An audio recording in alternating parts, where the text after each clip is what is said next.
भारतीय नौदलात INS तारागिरी या स्टेल्थ युद्धनौकेचा समावेश, भारताची वाढती तंत्रज्ञान क्षमता, आत्मनिर्भरता आणि बलशाली नौदल शक्तीचं प्रतीक, राजनाथ सिंह यांचं प्रतिपादन.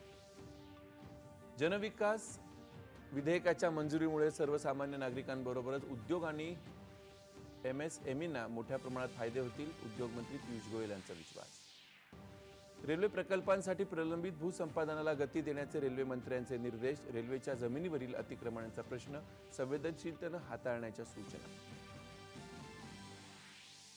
राज्यांनी केंद्रशासित प्रदेशांनी LPG वितरणाला प्राधान्य द्यावं, पेट्रोलियम आणि नैसर्गिक वायू सचिवांनी राज्य आणि केंद्रशासित प्रदेशांसोबत इंधन पुरवठ्याबाबत घेतला आढावा.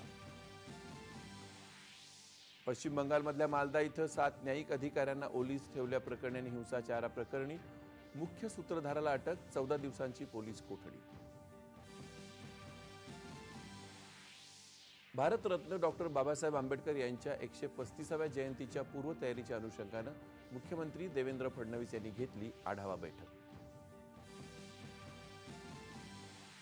आशियाई मुष्टियुद्ध स्पर्धेमध्ये निखत झरीन, प्रिया आणि प्रीती पंवर आपापल्या लढती जिंकून उपांत्य फेरीत दाखल, स्पर्धेत भारताची 3 पदकं निश्चित. पुरुषांच्या कनिष्ठ गटाच्या सॅफ फुटबॉल अजिंक्यपद स्पर्धेत विजेतेपदासाठी भारत आणि बांगलादेशची लढत सुरू.